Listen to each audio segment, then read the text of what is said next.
Here's a question for you. When was the last time you asked Google for an answer and instead found yourself asking ChatGPT? Welcome to XTraw AI, the podcast where we extract the raw conversations shaping the future of business and AI. I'm your host, Raghu Banda, and this is my digital twin, AI Raghu, giving the intro. Today, we're tackling the future of search. It's no longer just about ranking on Google. It's about being the trusted source that AI platforms like ChatGPT, Claude, and Gemini recommend. Joining me is Kevin Roy, CEO and co-founder of GreenBanana SEO, a pioneer in performance-based SEO, and now a leader in what he calls LLM SEO, making sure businesses show up in AI-generated answers, not just search results. Kevin, welcome to XTraw AI.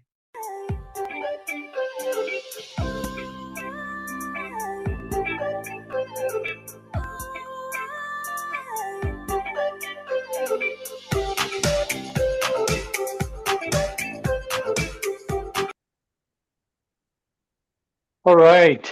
So, welcome back to our Extra AI podcast, where we talk about different things around AI and machine learning.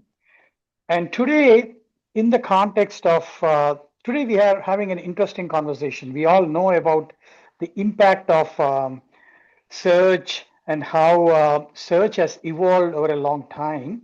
And now, with AI and generative AI, that whole space is getting redone or reimagined. So today I have the honor of inviting Kevin Roy, and we are going to talk about ranking in the age of AI. Welcome on board, Kevin. Well, thanks for having me. So to get the things started, Kevin, what is that? What is your backstory, or what is your personal story or a professional story of how you ended up coming to this kind of a state where we are trying to? It's a long backstory. It started with, I went to go work for an internet startup right out of graduate school, and I was the trade show marketing guy. And that was when trade shows were super big. Like I remember passing like Bill Gates in, this was back in, when they were big, massive expos. But I was cubby mates with a web guy, and he recruited me into his team, said, I'll let you take classes at MIT and coding if you want, we'll pay for it. And so I jumped at that. Long story short, he ended up leaving. I took over his position. The company got acquired by EMC, and then I went off and started my own gig, and I had some severance money, a little bit, like to last me a couple months. I went to 3 local business owners and said, your web presence is terrible. I will fix it for free. If you like it, tell your friends, just don't tell them how much it cost, like that I did it for free. And that literally launched the business. So that was 16 years ago. Wow. Amazing story. And I think these are the kind of stories that inspire other people and other founders and other startup venture partners and others. Yeah, I think if I had any advice to give to people, it's 3 steps forward and 2 steps back is still a step forward, because you're going to be doing that all the time.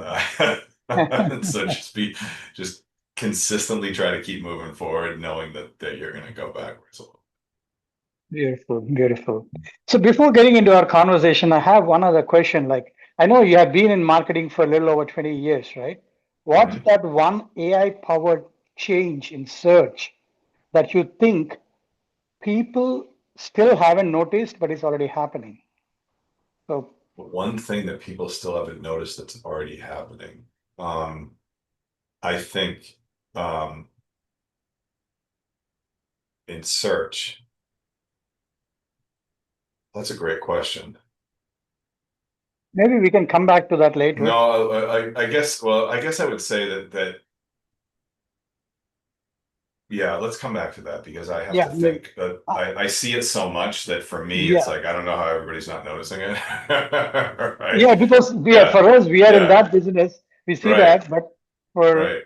for an outsider who's listening Yeah. in, So I actually, I can, let me answer that question. So, okay. Google is starting to finally put ads in there. So I think if people haven't noticed that ads are popping up in, in Gemini, I think that's something to look at. I don't know if people see that now that a lot of these generative engines are showing where they're searching, and that is really a great indicator for what you should be doing for SEO. So it will say, hey, I'm looking for results right now, and then it will start to pull off, like, I'm looking at this site, I'm looking at Wikipedia, I'm looking at Substack, I'm looking at Reddit, I'm looking at these other high authority pieces. So just, you don't have to actually read them all, but just keep that top of mind that AI is grabbing information from the internet Hmm. to Hmm. create a story. Beautiful, beautiful. I think, yeah, I like the way you have put it. I think, yes, there's a lot happening. We could, is much, we don't even know. I think there is lot of these things are already happening around us. Yeah, there's so much we don't know. I listened to a really interesting um, podcast last night, and um, about the people that founded the top 5 founders of AI, and Hmm. they don't exactly know why it works like it works. Hmm. It's very interesting. So let's now get into our topic, right? I think I know the traditional SEO is changing fast. I think this whole field Mhm. is changing fast. So can you explain what an LLM SEO is and how it differs from the Google SEO that we all know about? Well, I think the first thing that but let's talk about like Google and Gemini. So the first thing Yeah. that you noticed is um, the latest I looked at the numbers as of June Hmm. 2025, 60% of searches on Google, which is about 250 billion searches. So there's like 405 or 406 billion searches a month on Google. 60% of those are now 0 click. Mm. So, so um,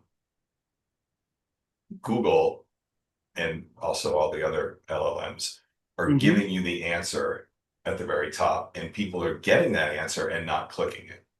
Mm. One thing that I did that I found is that um, uh, Google Analytics, if someone is clicking inside of Gemini, Google Analytics is putting that as direct traffic. So we're noticing that for a lot of our clients, they're seeing a decline in organic traffic, but an increase in their direct traffic.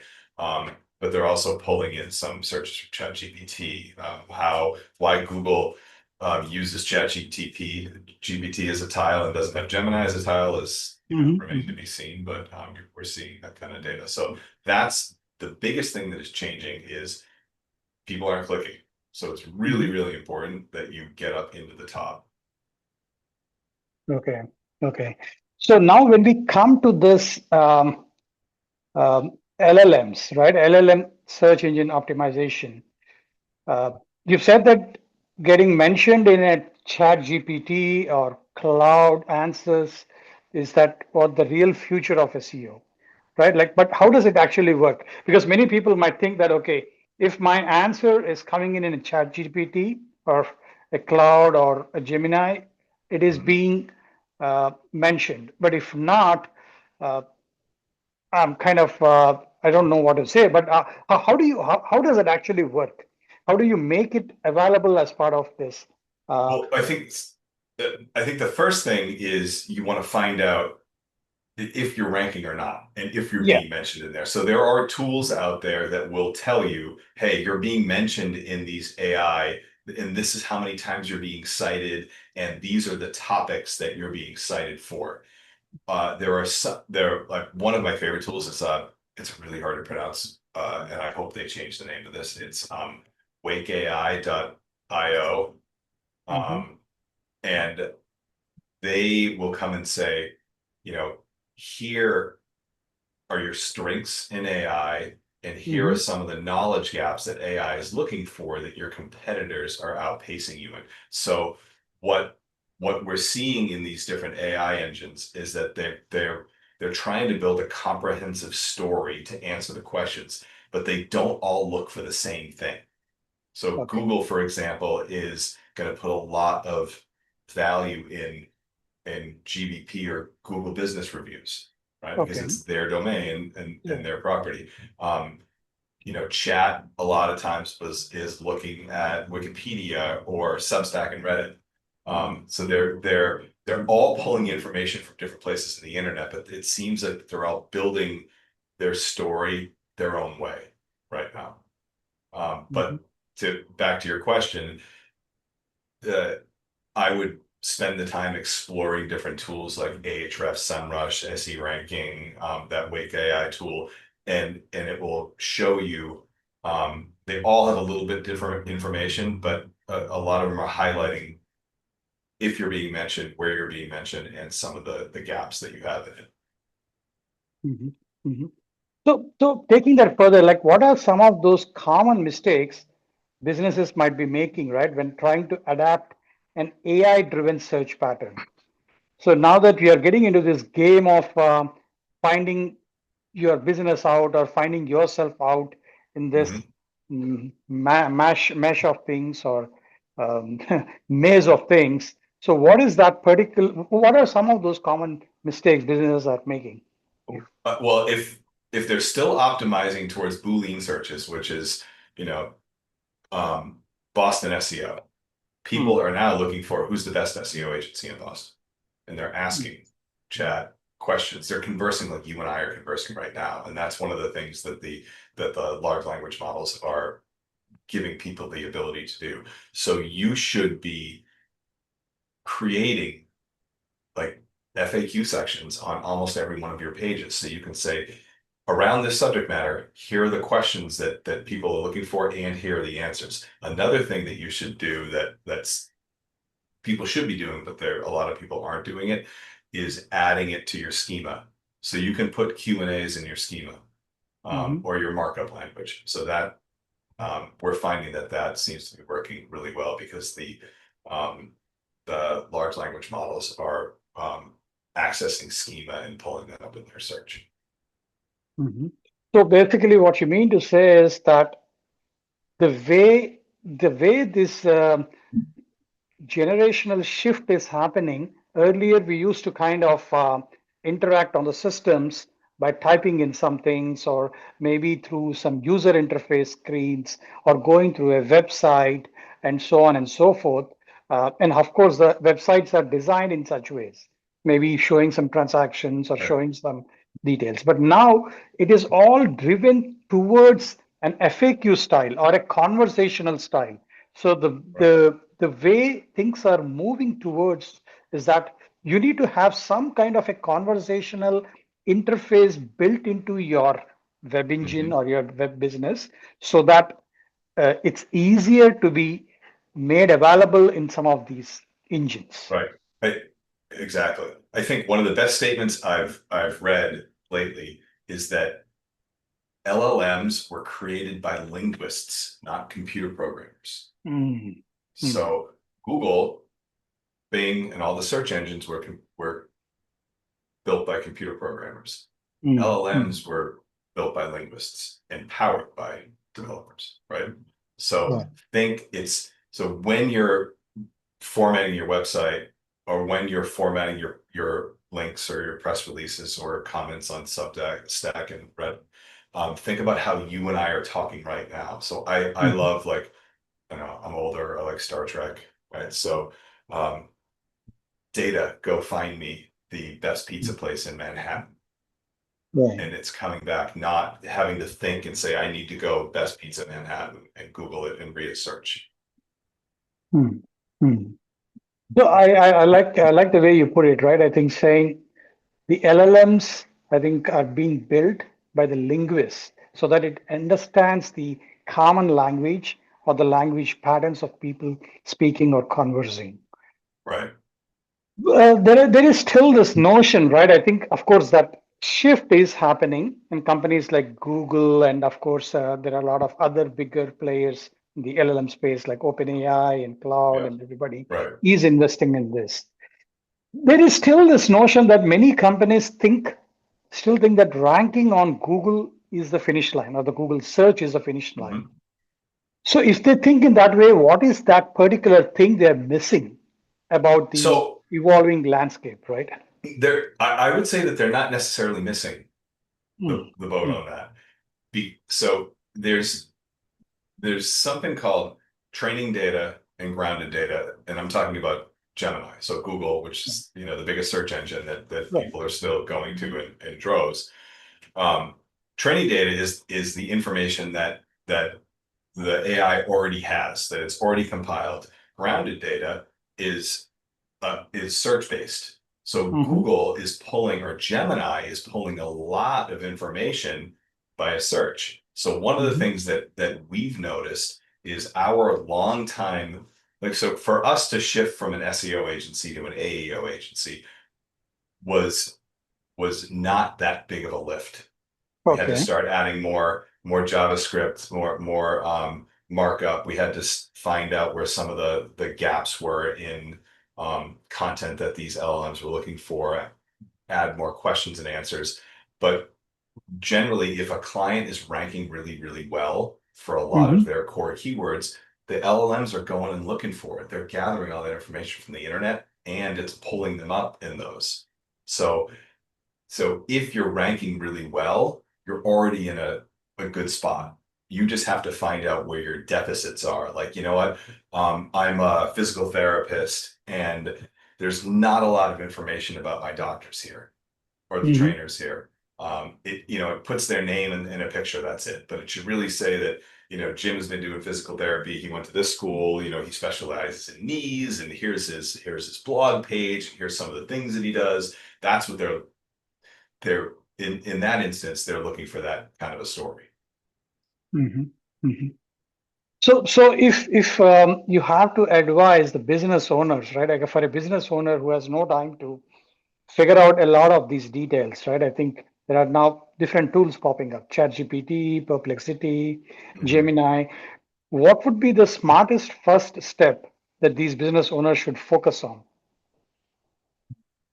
Well, so look at what you do. So if you're a local service company, what you do and where you do it, Mm-hmm. go into chat and go into Gemini and ask a question and see if you're Mm-hmm. popping up. If you're popping up, great, you're in good shape. If you're not, I would use a tool that will tell you where your gaps are and then fill in some of that content on the site. You're gonna have to create content. You're probably not gonna have to rebuild your site. You're just gonna have Mm-hmm. to augment it with some content. And the amount of work you have to do is determined by your competitors. So this is a really good opportunity for a lot of businesses that are in a who's like competitors aren't super savvy. We're in a business where everybody's super savvy, right? So Yeah. so Right. like it's a race. But if you're in a home service business, for instance, they probably aren't even looking, your competitors probably aren't even looking at it. So I would start searching how you're doing in those, ask some questions, ask some answers. If you're not getting the results that you're happy with, you're not seeing then find a tool that's telling you where the gaps are and then address those gaps. It's not as daunting as you think. Mm-hmm. Mm-hmm. So you mean to say to these business leaders that I think first they have to start with maybe the basic search, understand what they are trying to do, and then kind of slowly build up into the tools, one of these tools, which might give them more context. So the background is still that they have to show up in this. If they are showing up well in a particular search, their transition to the from the SEO to AEO would always be easier. If they are Easier. not Yeah. even showing up well in the normal search, or if they are not able to find the details in a normal search, I think it would still be a problem. Okay. It could be it, but to just to back up, Mhm. if you can't measure it, you can't fix it. Right. Right. So I Right. think it's important for them to start measuring it and then they Measure. can see where they are and build up to that. So now taking the next step towards AI, right? I think now we are kind of transitioning from search, a mere search, into AI kind of a thing. How do you address this skepticism from these various different business leaders? I think maybe there are some business leaders, not all, who still see AI in marketing is more like a marketing buzzword rather than a necessity. Do you still face that kind of questions with these business leaders that you interact with, or no, it is changing quite a bit now? Surprisingly, no. Like our push into AEO from SEO Mm-hmm. was prompted by our clients. So our bigger and more aggressive clients were like, we need this now. We're hearing this. You know, the CEOs are hearing it at forums and they're starting to ask questions about that. So I think people have figured out by now that it's not going away. Mm-hmm. It really remains to be seen what happens. A lot of people in the circles that I'm fortunate to be a part of think that the search responses after AI are going to go away on Google. And Mm-hmm. then they're just going to keep the maps and location based things. So when that happens, people are going to wake up. But I think it's important to, I think it's going to happen as soon as Google can figure out how to optimally monetize all this stuff, it's going to change. Do you think? I think there is still. I think optimize. Yeah, I think this is a kind of a scenario. I know a lot of people are talking about this. Like, how does Google play into this, right? I think, of course, they had like 90% of search market, but Right. now when we are transitioning into the AEO phase or the AI driven search, things are changing quite a bit because here the context is going to be playing much more, and then Right. your Right. context parameters are going to be bigger. So I do not know how it will play in Google's terms, whether they want to abandon or whether they will lose some of this ad revenue in terms of getting some other uh, buy-in with the AI search or whatever. I believe even OpenAI, I think, as a matter of fact, Sam Altman has been thinking about how do you try to get some kind of a payload or a pay Yeah. advertisement kind of a revenue. Absolutely. So, the, Absolutely. Yeah. so what are your thoughts on that? I think you've been in this middle of moving from this search engine optimization to the AI-driven search engine So, optimization. so I think that I think if you take a step back and Mm-hmm. look at how big Google is and what their market cap is, Mm-hmm. I think it's really in the fact that they brought in, you know, DeepMind and Dennis, who was Oh, right. probably notably probably the smartest person in AI. Mm-hmm. They have a lot of people that Mm-hmm. understand how much money Google Ads makes, and they are going to address that. There's no way that they're not. There are probably thousands of people working on that right Right, now. right, right. They've already rolled out. I mean, we run lots of Google Ads for people. They've already run AI ads in search. There are talks of getting it into um, the Gemini desktop download. I wouldn't be surprised if they're courting like instead of going to Sam Altman and saying, create your own pay model, why don't you use ours and we'll give you a piece of it? Mm-hmm. I wouldn't be surprised if things like that are happening, but ads are going to show up in these things. It's just that it's a normal progression. Like Mark Zuckerberg didn't create Facebook Mm-hmm. so people could see what everyone looks like and have fun. He created it so you would keep people on platforms so that you spend more money on ads. They're going to figure it out. It's just how that's going to evolve. Right, right. I think I agree. I agree to what you're saying. I think, of course, things will be figured it out. I think. Let's now come to your firm. I think I would like to hear a bit more about what you guys do. I know we talked about the the details, the nitty-gritty details of the backstory about search, and then how we are moving into AEOs. Uh, So I'm really fortunate to be a part of a group of SEO people that are all smarter than me, and we meet once a week and we share the information that we're all learning collectively, and we built an SEO model from a lot of the information that comes out of that group. And because we have, I would say there are some black hat SEO techniques and there are proper SEO techniques, or white hat, but it depends. Technically any SEO is not white hat, right? So, but there's really bad stuff and there's stuff that are okay to do.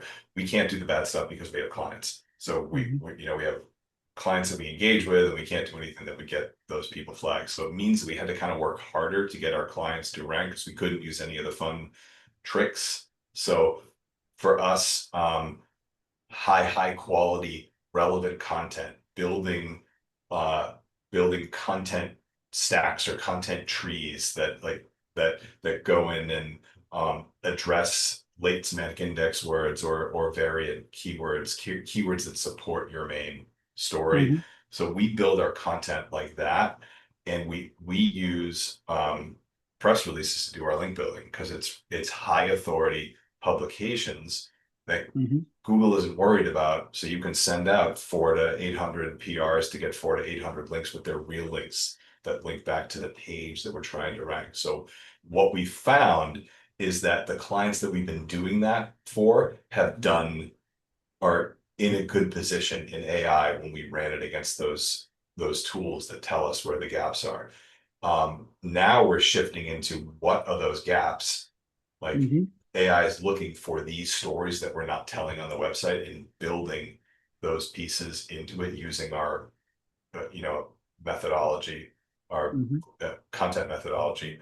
And we're adding things like JavaScript and, LLM text files and little things like that. But it hasn't been a massive departure away from what we've been doing, which is kind of fun. So the models that you have built, or your proprietary models that you are building, they are like kind of sitting on top of the other search engines or other LLMs.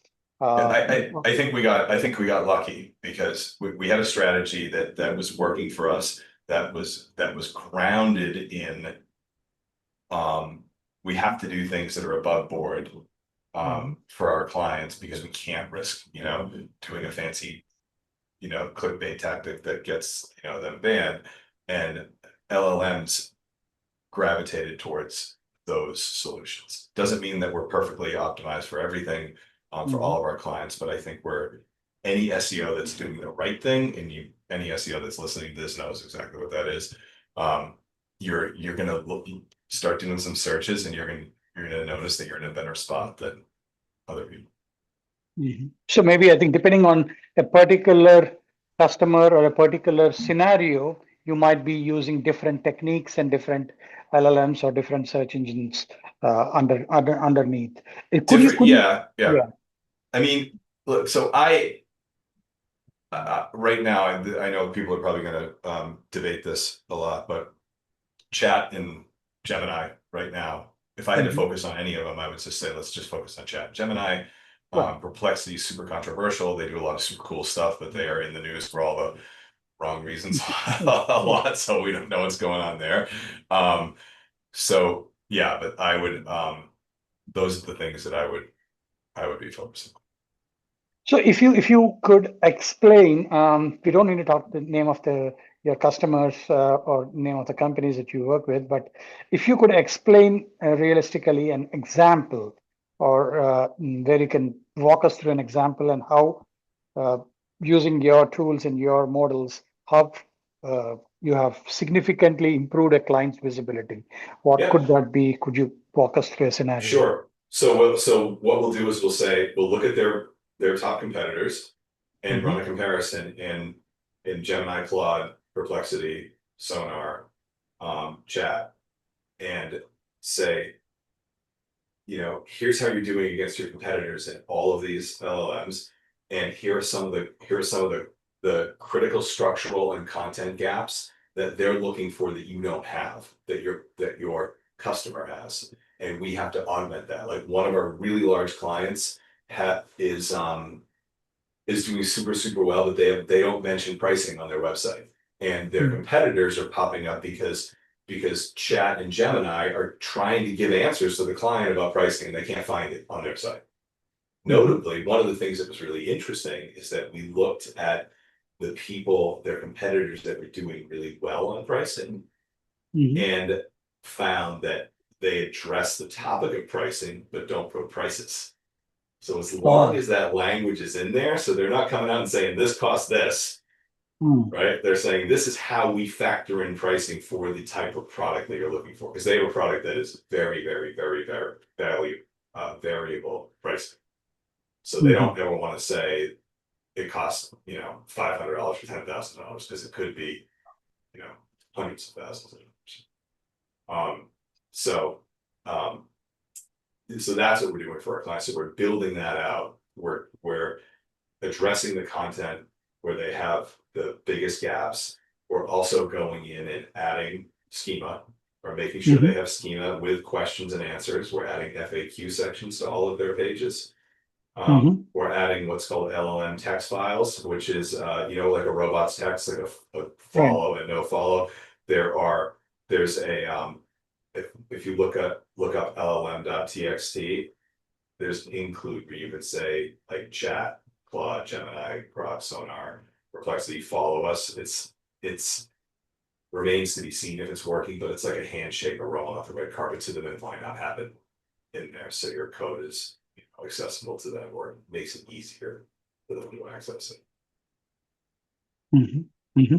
Beautiful, beautiful. So how do you measure how a particular strategy is working when you kind of try around these different things when you're working with your customers? Is there any particular proven methodology that you go through, or?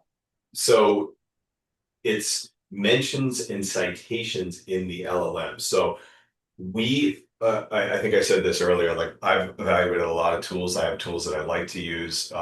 I found gaps in a lot of the tools that I've evaluated. We ended up building a tool that we haven't launched yet. We are really close to launching it.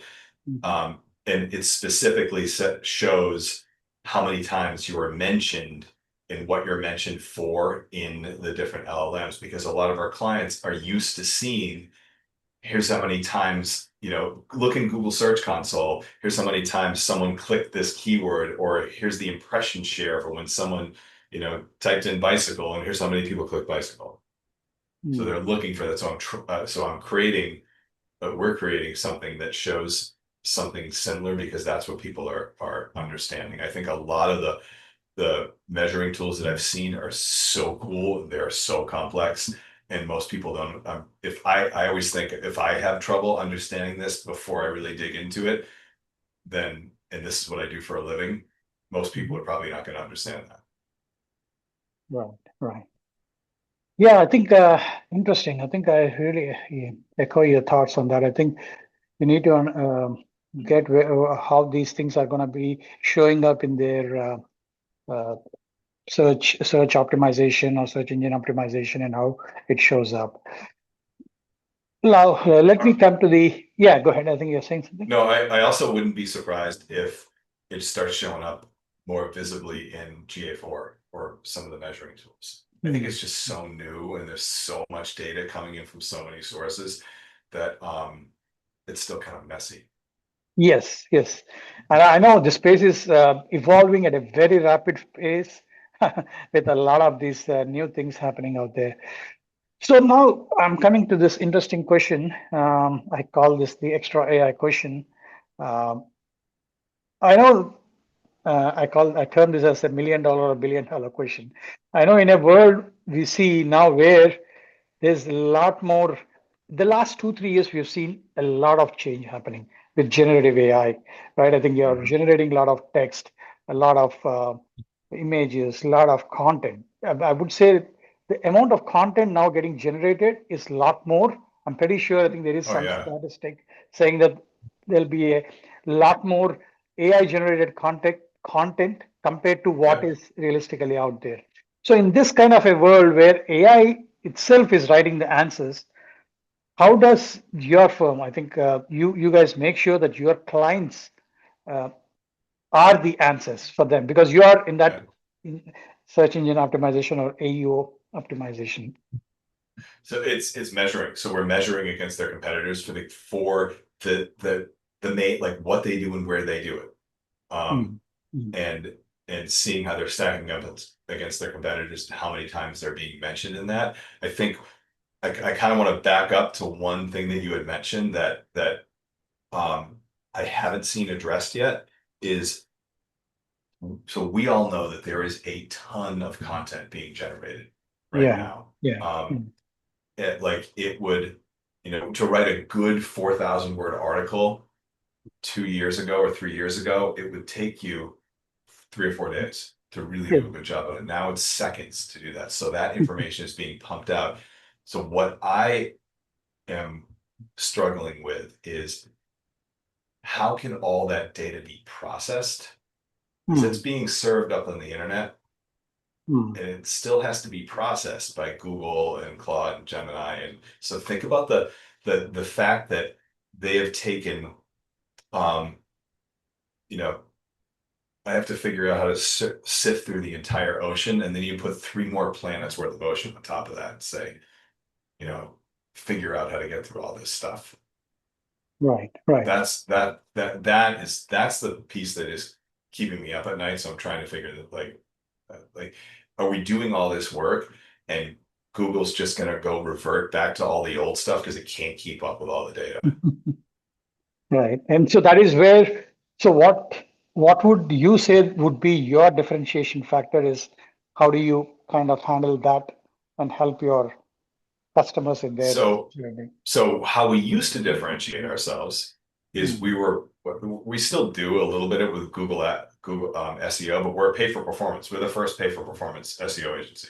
So if we get our clients on page 1 for the keywords they pick, they pay us. If we don't get them on page 1, they don't pay us. I'm backing off from that model only because I think search is going to go away. I think that I'm worried that the page 1 results are going to go away, and I have yet to see a model that accurately shows I'm on page 1. So if you look on chat and do a search, and I look on chat and do a search, chat's going to go. Chat knows what you like, what you don't like. It's customized. So how are we going to measure that? Until that measurement comes out, we're differentiating ourselves by saying we've been doing this forever. We know search really well. We have a lot of really big clients, and a lot of small. We have clients in literally every industry but adult content. So like doctors, lawyers, fintech, biotech, education, advertising, aerospace. So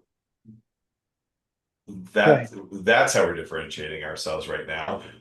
When a model comes where I can definitively see if I'm ranking on your chat or your Gemini or your Claude, then I'll launch a pay for performance model for that. Beautiful. I think that's a very interesting point that you raised, right? I think because the earlier Google search, I think we all know about the blue links and the Google search and how generally there are tons of pages, but the first page is the one the user used to look into in the past. Right. But now things have changed quite dramatically with this context-based or conversational search, or maybe AI-driven search, which is more conversational. I type something, I get a search. Right. So, like you mentioned here, what you search with your context, we might be doing the same kind of search, but the results that you get will be different. Results I get might be different, and some other person. But how do you handle all this and still show up in the context of everybody? I think that's the key. That is the key, and I think measurement is going to be a really big piece of this, and for a lot of people, for us, it's a very important piece, is to be able to measure so we can definitively say to our clients, hey, you got mentioned in chat this many times. This is the traffic that we've seen from that. I know it's great talking with you. I know we are. I'm just looking into the time. I think we are. I would like to get to the conversation that I know we're getting to the end of the conversation. For some key takeaways or closing remarks, what's that one action any business that is listening should take this week or this month to improve visibility in their AI-driven search? Because I know we are talking about this AI-driven context search, right? I think Yeah. it comes context, and it's not just content, but it's also context. Yeah, I would say measure it, see how you're ranking. And if you're uncomfortable with any of the engines that are out there that are, that are doing that measurement for you, just do the search yourself. It's just like going on Google and see if you're popping up for what you want to pop up for. And if you're not, then you need to figure out where the gaps are. Mm-hmm. But we'll have clients that this is pre-AI. I remember a big insurance company called and said, "Hey, we got this report from someone online and we want to leave our SEO company and go to you." And I started running searches and they were ranking top 3 for everything. And I'm like, "Why do you want to leave?" I'm like, "I'm happy to take the business from you, but this report that you have is just garbage. Like, you're ranking for everything that's important. If you're not happy with the communication with your SEO company, we'll be more than happy to take you on, but I'm not going to say they're doing a bad job." Right. So you have to do this stuff, do the searches yourself and see how you're doing, rather than relying on a report or someone else. Right. So I know we are moving from this normal insights to search to AI to generative AI with LLMs, and now we are kind of getting into this agentic world. So I would like to leave the audience with this question. I think maybe your thoughts about this. Now we are moving into an agentic world where a lot of agents or bots are gonna be involved in all these activities. There might be a couple of agents, the companies might be involved, might be investing in, and they will be doing the search or based on of that. So where do you see this getting into in the next 3 to 5 years? I wouldn't go much further than Yeah, that good because Lord. Well, so I think when agents start to connect, and I think they're already doing this, they're connecting to all the stuff that you have on your computer and your data, your phone. They're going to start to personalize a lot more information for you and do a lot of things. I think it's almost more about what AI can do for you than searches. It's going to start to be able to, hey, go find all the the people that are meeting next week and send them an email for me. I think that's the thing that is, that to me is probably one of the most exciting things. What keeps me up at night is the second that AI and hardware connect, I think we're all in a lot of trouble. I think it's coming very quickly. That's what makes me nervous. Like the whole Internet of Things, like your house is powered by stuff, and that's not connected yet. It's still not working as well as it should be. As soon as IoT connects to AI, it's either going to be awesome or it's going to be not awesome. Yeah, sure. I was also talking with somebody and they were mentioning something like the asset of things, just like our Internet of Things, assets of things. Now, every asset or everything is becoming digitalized. I should not even say digitalized now. It's more like AI, AI driven access to many of these things. And now they start communicating together and how things will happen.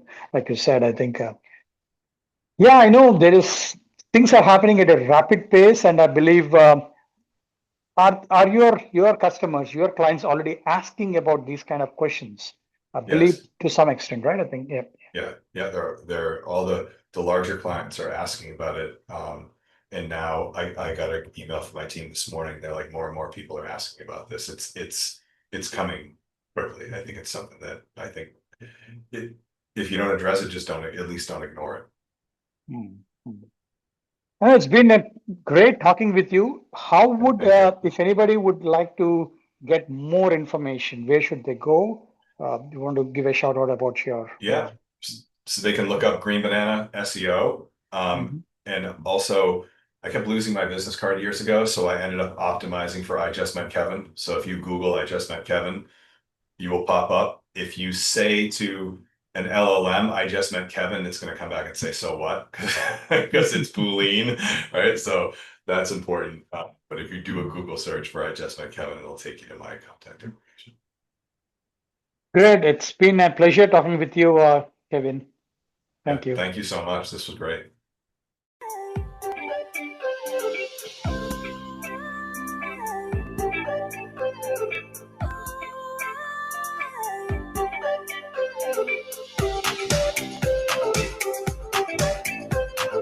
This has been a powerful conversation about the future of SEO in an AI-first world. Kevin, thank you for sharing your expertise on how businesses can adapt and thrive as AI becomes the new search engine. For our listeners, remember, visibility isn't just about page one anymore. It's about being the answer.